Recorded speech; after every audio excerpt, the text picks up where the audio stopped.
बिस्मिल्लाहिर्रहमानिर्रहीम। अस्सलाम वालेकुम नाज़रीन, आपको खुशामदीद कहेंगे कैपिटल वन टीवी से। मैं हूं आपकी मेज़बान आलिया कैसर और आज के इस प्रोग्राम में हम बात करेंगे गिलगित बल्तिस्तान के हवाले से। गिलगित काउंसिल के इंतखाबात हों या फिर गिलगित काउंसिल के हवाले से लिए जाने वाले बड़े अहम मामलात, उन पर थोड़ी सी बातचीत करेंगे। अबूरी सूबा अगर गिलगित बल्तिस्तान को बनाया जाता है तो क्या फ़ायदे जो हैं वो अबूरी आइनी सूबा बनने में गिलगित बल्तिस्तान को मिल सकते हैं, क्योंकि ज़ाहिर है ये अगर तहरीक इंसाफ की हुकूमत की बात करते चलें तो उनके बड़े अहम जो मंशूर रहे हैं वहाँ पर इंतखाबात जीतने के हवाले से इंतखाबी कैंपेन में वो शामिल रहा है।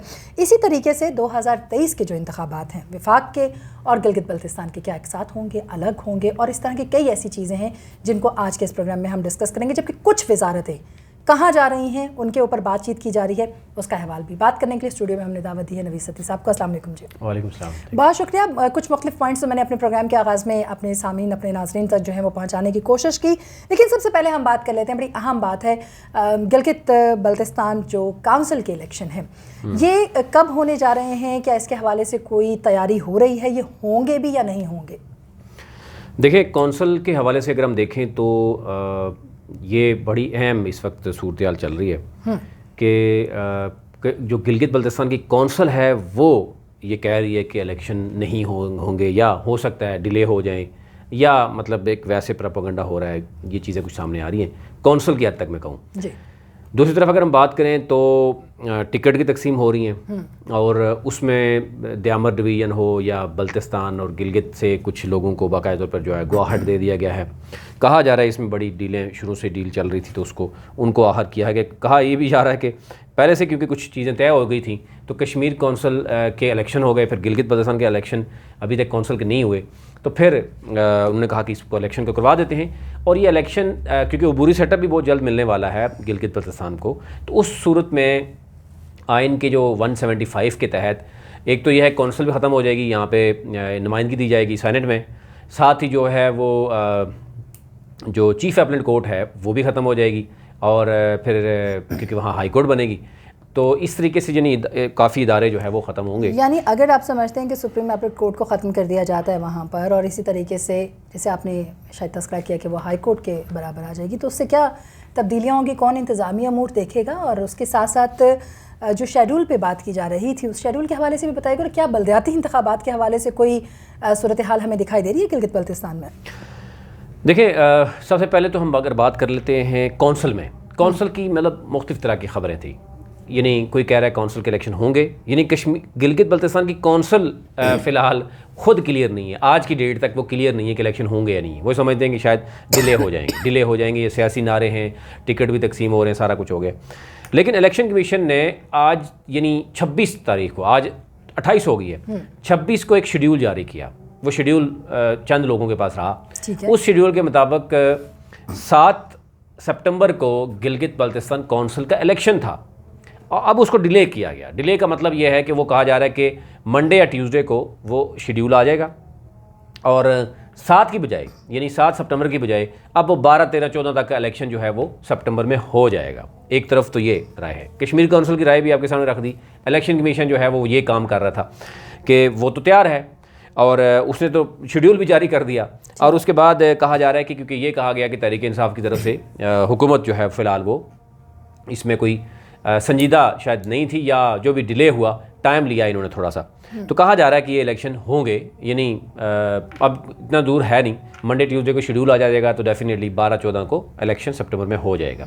लेकिन इस कौंसल का दौरानिया, क्योंकि उबूरी सेटअप भी जल्द मिलने वाला है, तो फिर इसका 2023 में ये ख़त्म हो जाएगी कौंसल। और 2023 में ज़ाहिर अगर पाकिस्तान के साथ ही इलेक्शन होते हैं तो फिर सेनेट में उसके बाद जो नुमाइंदगी होगी, और जो सूबाई सेटअप में हम देख रहे हैं कि कितनी सीटें होंगी, और ये चीज़ें हैं, अभी बहुत सी चीज़ें तय होने वाली हैं। ठीक है, मुकम्मल कन्फ्यूजन है अभी। सीएम को भी कुछ मामलात में नहीं पता कि क्या होने वाला है, क्या होगा, यानी कि कुछ मामलों में कन्फ्यूजन ज़रूर है। अच्छा, हमने विफाक में देखा कि यहाँ पर जो है वो अक्सर ये होता है कि जब कोई वजारत बेहतर काम नहीं कर रही है तो उसमें तब्दीली का इंडिकेशन, अब बज़ाहिर तो ये कहा जाता है कि चूँकि बेहतर काम नहीं किया गया तो ओहदे से हटा दिया गया है, लेकिन साथ ही एक बेहतर वजारत भी उनके को सौंप दी जाती है।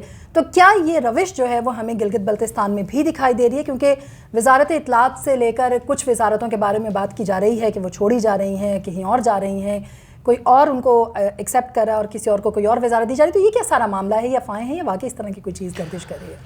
देखें, बिल्कुल इसमें क्योंकि हम देख रहे हैं कि कुछ अहम शख्सियात आजकल इस्लामाबाद में बैठी हुई हैं और अली मीन गंडापुर से उनकी मुलाकात हो रही है, सैफुल्लाह नियाज़ी से भी हो रही है।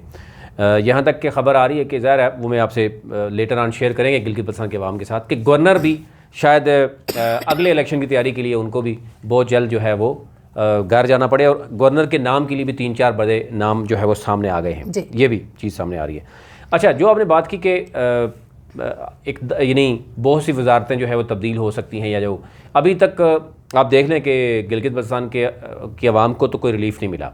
अलबत्ता ये ज़रूर है कि वजारत इत्तलात हो, वो जो ज़ाहिर फ़तेहुल्लाह साहब उसको वो देख रहे हैं, उनके लिए मुश्किलात इसलिए हैं कि ज़ाहिर है वो उनको हर एक बंदे को डिफेंड करना पड़ता है। अब हालिया इलेक्शन में ही आप देख लें कि उन्होंने उसके बाद ये फ़ैसला किया कि उन्होंने एक दो शख्सियात पर जो है वो कुछ बातें की, तो अगले दिन वो कोर्ट में चले गए। कोर्ट के बाद फिर ये हुआ कि कुछ तीसरे बंदे ने कहा कि जनाब आपको क्या, फिर वो चौथे दिन में इकट्ठे बैठ गए। तो यूँ उनके लिए मुश्किलात ज़रूर हैं कि वो हर बंदे को डिफेंड करने के लिए उनको मैदान में आना पड़ता है, और उनकी अपनी कारकर्दगी, वो जो कुछ कारकर्दगी दिखाना चाह रहे हैं, कुछ उनकी पुराने लोगों से कुछ अपने मामलात भी हैं, उन्होंने सेटल भी करना है, तो वो ज़रा उनकी वो कारकर्दगी जो है वो शायद मुतासर ज़रूर होगी, और वो खामोशी से अपने काम करना चाह रहे हैं। कुछ उन्होंने सोचे हुए हैं कि क्या करने हैं काम।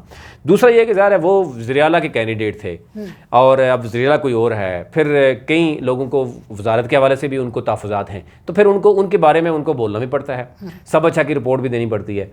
तो साथ ही यह है कि वो उसी हल्के से हैं जिस हल्के में पहले जो है वो हाफ़िज़ हफ़ीज़ रहमान भी CM रहे, और साथ ही जो है हल्का जो है वो पीपल्स पार्टी का जो है वो अमजद हुसैन का है।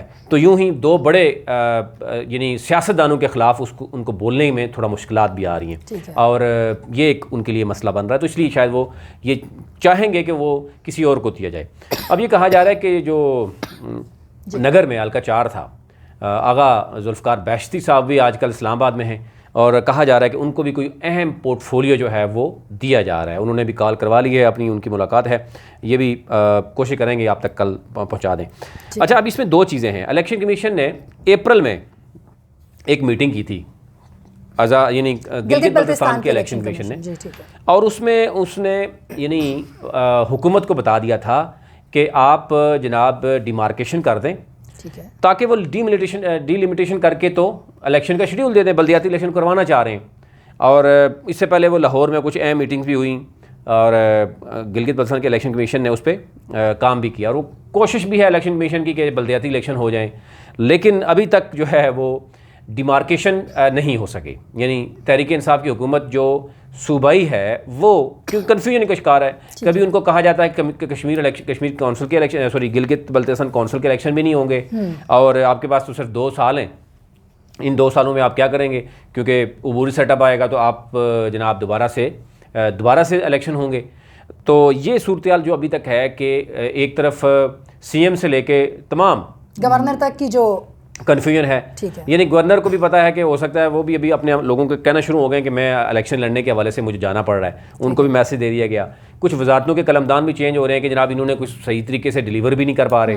फिर साथ जो है वो कश्मीर काउंसिल का इलेक्शन भी कभी हो रहा है कभी नहीं हो रहा। इसी सूरत में बल्दियाती इलेक्शन में भी हमें नज़र नहीं आ रहा कि अगर अप्रैल में एक मीटिंग हुई, उनको कह दिया है गवर्नमेंट को, तो आप आज देख लें कि गवर्नमेंट अगर इसमें सीरियस होती तो शायद बजट में भी और उसके बाद कुछ नज़र भी आ रहा होता। तो अभी तक ये चीज़ें नज़र आई, कन्फ्यूजन का शिकार। ओवरऑल मैं आपसे बाकी चीज़ों पर तो आपने बात की, लेकिन मुख्तसरन आपसे जानना चाहूँगी, गिलगित बल्तिस्तान में पहली बार PTI हुकूमत बनाने में कामयाब हुई, कुछ नए वज़रा, कुछ के पास तजुर्बा भी हम देखते हैं कि मौजूद है, लेकिन इसके बावजूद भी इतने माह गुजर जाने के बाद, चाहे वो बल्दियाती इंतखाबात हों या दीगर इंतखाबात हों, हम हल्का 4 की बात कर लेते हैं, जो मुख्तलिफ इंतखाबात हैं वो इस बात का वाज़े तौर पर सबूत होते हैं कि कोई पार्टी वाकई कितना डिलीवर कर रही है। तो क्या आप समझते हैं कि जिस तरह के वादे किए गए थे उसका कुछ हिस्सा ही ट्रेलर के तौर पे ही डिलीवर करने में अब तक कुछ कामयाब हुई है PTI वहाँ पे? देखें, अभी तक तो कुछ भी नहीं हुआ। अभी तक यानी लोड शेडिंग का मामला है, तो वो कहा जा रहा है कि क्योंकि प्रीवियस जो हाफ़िज़ हफ़ीज़ रहमान के दौर में भी कुछ प्रोजेक्ट थे वो अभी पाइपलाइन में थे, वो होने वाले हैं। इंटरनेट की सहूलत के अगर हवाले से बात करेंगे तो वो भी अभी कहा जा रहा है कि जनाब वो अगस्त में उन्हें थे, कुछ बिड उन्हें थी, पता नहीं वो सितंबर में चली गई हैं। फिर उनको कहेंगे जनाब ये साल तो होने वाला है हुकूमत को, तो फिर कहते हैं कि जनाब हमारे पास कोई चिराग तो है नहीं जनाब, दिन रात में तो काम होते नहीं है, जादू की छड़ी नहीं है। तो ये यानी काम जो है ना वो आहिस्ता आहिस्ता ही होंगे। ठीक है। महंगाई ज़रा इस वक्त पूरे पाकिस्तान का मसला है, वो गिलगित बल्तिस्तान का मसला भी है। फिर वहाँ पर कुछ इदारों में मुलाजमीन हैं वो अलग से सरापा एहतजाज हैं कि अप्रूवल के होने के बावजूद कई मामलात में जो है वो उनको उनका राइट नहीं दिया जा रहा। तो ये चीज़ें तो मौजूद हैं। और फिर मैक्सिमम जो है वो जो वज़ीर आला हैं वो उनका इस्लामाबाद में मौजूद होना, और इस्लामाबाद में जब वो मौजूद होते हैं तो आपको पता है कि फिर बाकी वज़रा जितने भी हैं वो भी इस्लामाबाद का रुख कर लेते हैं। तो इवन गर्मियों में जहाँ कहा जाता था कि गर्मियों में तो यहाँ के सदर और वज़ीर आज़म गिलगित का रुख करते हैं या बाकी सूबों के करते हैं, वहाँ पर भी हम गर्मियों में भी देख रहे हैं कि वो वज़ीर आला समेत वज़रा जो हैं वो इस्लामाबाद के चक्कर लगा रहे हैं। अभी भी बहरहाल माजरत से चाहूँगी, अभी भी हमें बहरहाल यही लग रहा है कि जो सूरत हाल है उसमें नौकरी बचाओ मुहिम जो है वो पेश दिखाई देखती है, और सियासत जो गठजोड़ की है वो अपनी जगह पर बहरहाल मौजूद है। बहुत शुक्रिया नवीद सदी साहब। हम आपसे ये ज़रूर जानना चाहेंगे कि गवर्नर की तब्दीली या फिर वजारतों की जो तब्दीली है और आने वाले जो लोग हैं उनकी क्या सूरत हाल, और कुछ अंदर की चीज़ें जो जिन पर आपने थोड़ी सी रोशनी डाली, हम चाहेंगे कि इन डिटेल हमारे अगले प्रोग्राम में आप ज़रूर हमारे देखने वालों को उसके हवाले से आगाही दें। नाज़रीन, अब तक के लिए इतना ही। अगले प्रोग्राम तक के लिए हमें इजाज़त दीजिए। गिलगित बल्तिस्तान काउंसिल इलेक्शन, इसके साथ साथ वहाँ पर की अब तक की जो सूरत हाल है, बल्दियाती इंतखाबात के हवाले से इलेक्शन कमीशन की तैयारी वर्सेस हुकूमत की क्या तैयारी है, उस पर हमने थोड़ी सी बात की। कुछ ऐसी चीज़ें हैं जो आइंदा प्रोग्राम्स में हम आप तक लेकर आएंगे।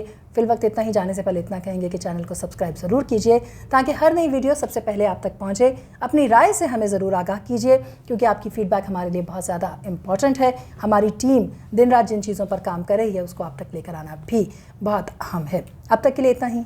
अल्लाह ने के बाद।